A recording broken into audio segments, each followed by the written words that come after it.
अच्छा, तो कितना टाइम लगेगा वहाँ जाने? यहाँ से हमारे इलाके को 5 घंटे लग जाते पैदल जाने में।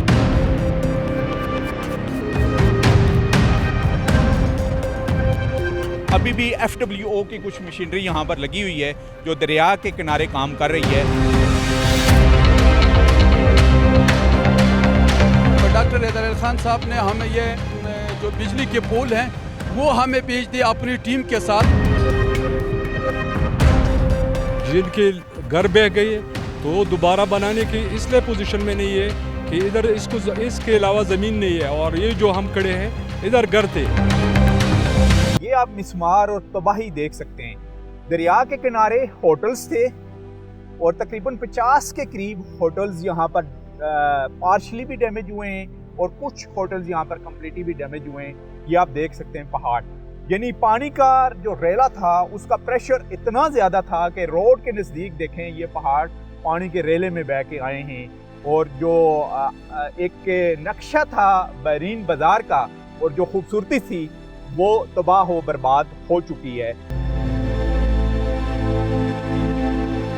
अब स्वात के सैलाब ज़दा इलाकों समेत सियाती मकामात में तामीर नौ और बहाली का काम तेज़ी से जारी है। FWO, NHA, इंजीनियरिंग कोर्स समेत मकामी इंतज़ामिया बहरीन कालाम रोड को बहाल करने का काम ज़ोर शोर से कर रहे हैं और चंद माह में इसे सियाहों की आमदोरफ्त के लिए मुकम्मल तौर पर फ़ाल कर दिया जाएगा।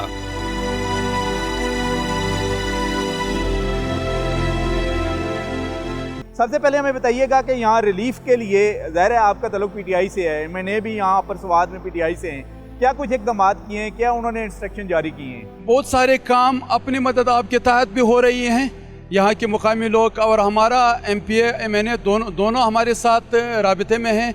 वो जितना उनके हाथ से हो सकता था वो करते आ रहे हैं। सबसे पहले अभी तो जो पुल आपको इधर नज़र आ रहा है आप उसको भी दिखाएंगे। सबसे पहले ये जो है ना डॉक्टर हैदर खान साहब ने हमें ये जो बिजली के पोल हैं वो हमें भेज दिए अपनी टीम के साथ।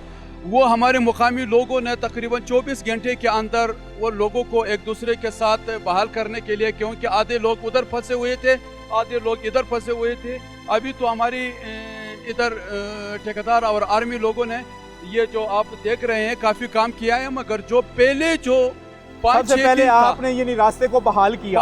इसके अलावा और क्या क्या डॉक्टर हैदर साहब ने क्या क्या ऑर्डर जारी किए हैं कि यहाँ पर रिलीफ के कामों को रिलीफ के कामों में जो हमारी जो वाटर सप्लाई जितने भी एरियाज के थे वो मुनक़ते हुए थे, उनके लिए मेरे ख्याल में तकरीबन हज़ारों के हिसाब से उन्होंने पाइप भेजी हैं। वो गाँव की सप्लाई बहाल होती जा रही है।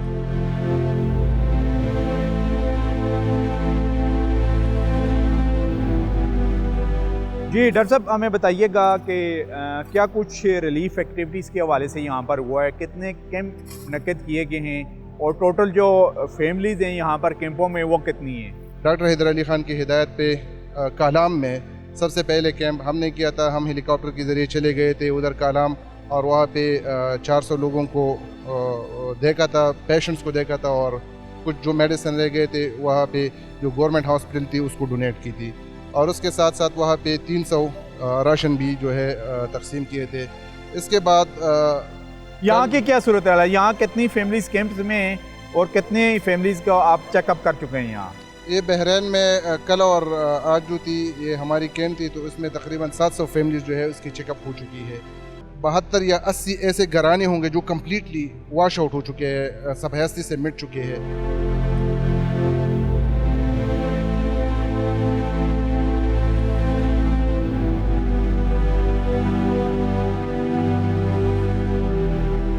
जी इस वक्त हम मदीन इंगराबाद में हैं और ये पहले भी यहाँ से एक नाला गुजर रहा था और ये जो आपको यहाँ पर टेंट नज़र आ रहे हैं ये हद थी घरों की और तकरीबन हमें बताया जा रहा है कि यहाँ पर 17 घर थे जो कम्प्लीटली तौर पर डैमेज हुए हैं, यानी कम्प्लीटली तौर पर उस नाले के बहाव में जब सैलाब आया है उनको अपने साथ बहा कर ले गया है।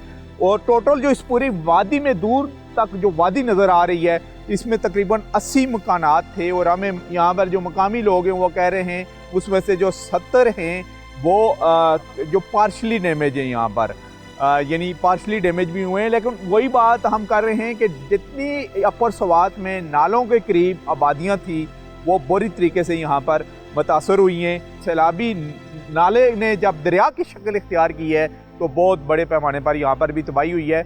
यहाँ कुछ मकामी लोग हमारे साथ हैं, उनसे हम बातचीत करते हैं। मैं इस महल्ली का पेश इमाम हूँ जी जी। और 5-6 साल से इमामत कर रहा हूँ। रात 2 बजी थी तकरीबन, ऐलानात शुरू हो गए। इंगराबाद को जो दीवार है वो पट गया और पानी महल्ले में आ गई। अच्छा, यहाँ पर दीवार थी नाले के? हाँ, एक दीवार थी बड़ा सा। कितनी ऊंचाई की दीवार थी वो? उसकी ऊंचाई 12 फुट। अच्छा। और चौड़ाई तकरीबन 10 फुट थी। अच्छा, 12 फुट ऊंचाई दीवार की और चौड़ाई 10 फुट। इतनी मजबूत दीवार को वो नाला बहा के ले गया, पानी का बहाव। जब वो पट गया पानी महल्ले में आ गई और तकरीबन हमारा ये महल्ला आधे से ज़्यादा बह चुका है। जो कुछ बचा है वो भी इसी तरह के छतों तक पानी आया था। एक मुक्तदी का घर भी इस तरह ऐसा नहीं है जिसमें कुछ सामान बचा हो। आपका कौन सा घर था जी, बताइएगा? वो सामने वाला ने टेंट लगाया। जहाँ टेंट लगाया वही आपका घर था? जी सर। वो कितने कमरे थे घर के? 3 कमरे हमारा था। ये सब हमारा एक खानदान है, 7 घर था इधर तक। अच्छा, आपके भाइयों का था, कजन का? भाइयों का था, भाइयों। अच्छा, वो भी तबाह हो गया? वो भी सब तबाह हो गया। आप लोग कारोबार क्या करते हैं, काम क्या करते हैं? काम इस टाइम नहीं है, हम टैक्सी चलाता है, बस आज नहीं चलाता है। बच्चे इस तरफ जाता है।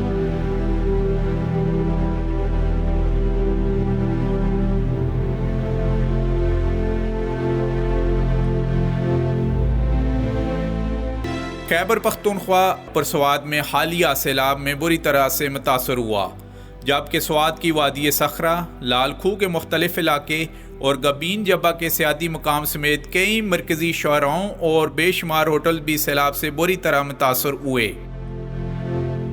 जी नाजरीन, ये गबीन जब्बा लाल खू का ये गांव नीचे जिसके असरार भी ख़त्म हो चुके हैं, हमें नहीं लग रहा, यानी ऐसा बंदा कोई आगे देखे तो उसको ये दरिया ही नज़र आएगा, क्योंकि 26 और 27 तारीख की रात को तकरीबन 2 बजे सैलाब का इतना बड़ा रेला यहाँ पर आया है। तकरीबन 15 के करीब मकानों को वो तबाह करते हुए साथ ले गया है और लोगों ने और ख़ास करके छोटी छोटी बच्चियों ने बड़ी मुश्किल से अपनी जान बचाई है। जिन कपड़ों में मौजूद थे वो उन्हीं से भागे हैं और इस पहाड़ी रास्ते से होते हुए ऊपर मेन रोड तक वो आए हैं। तो ये आप देख सकते हैं तबाही के निशानात।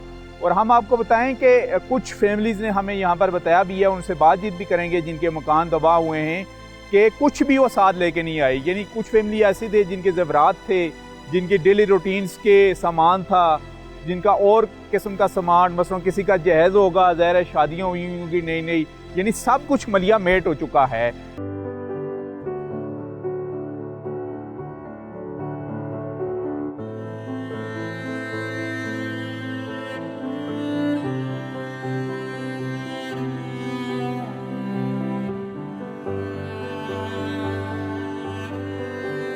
जी नाजरीन, इस वक्त हम लाल खू सेरे में हैं। PK9 ये वज़ीर आला महमूद ख़ान साहब का हलका है, जो खैबर पख्तूनख्वा का वज़ीर आला हैं उनका। और ये दूर दराज के वो गांव हैं लाल खू के जो तहसील मट्टा के हैं। यहाँ पर अभी तक राशंस और ख़ास करके जो मुखैर हज़रात हैं वो भी नहीं पहुँचे। और ये लाल खू वही है जहाँ पर एक वक्त था 2008 से लेके 11 पर यहाँ मिलिटेंट का भी बहुत बड़ा ग्रोह मौजूद होता था। साथ जो एक फजले हक कॉलेज है उसको 2008 में यहाँ पर बिल्कुल तबाह कर दिया गया था, 2008 में मिलिटेंट की तरफ से हमले करके। अब उस कॉलेज की तो बिल्डिंग बनी है, लेकिन खैबर पख्तूनख्वा के जो वज़ीर आला हैं उन्होंने उसको BHU में कन्वर्ट कर दिया। ये बेसिक हेल्थ यूनिट उस कॉलेज की बिल्डिंग को बना दिया गया है। तो यहाँ पर हम मौजूद हैं, हमारे साथ मकामी लोग हैं, उनसे पूछते हैं कि यहाँ पर उनका कितना नुकसान हुआ। जी नाम बताइएगा अपना? मेरा नाम इमरान है और इधर ये लालकुच सेरई का रहने वाला हूँ। और इधर जो हादिस आया था तो वो तो क़यामत के निशानात ऐसा था, तो उसमें बहुत ज़्यादा तकलीफ हमने उठाया हम लोगों ने। अच्छा, कितने टोटल घर थे वहाँ पर? उधर तकरीबन 11 लोगों का घर था। अच्छा, 11 लोगों का घर था। और अभी आपकी फैमिलीज़ कहाँ पर रह रही हैं? वो अभी इधर पजलिया कॉलेज में लेके आया, इधर टेंट लगाया। हुकूमत का भी शुक्रिया अदा करते हैं, उसने हमें टेंट दिया तो वो इधर लगाया और इधर रह रहा है। राशन भी दिया हुकूमत ने? हाँ, राशन भी दिया, लेकिन हमारा जो खेत था वो पूरा लेके गया सैलाब कितनी में। टोटल जगह थी आपकी, कितने कनाल थी जो पूरी सैलाब की नजर हो गई है? तकरीबन ये 11 फैमिली का 17-18 कनाल का ज़मीन था।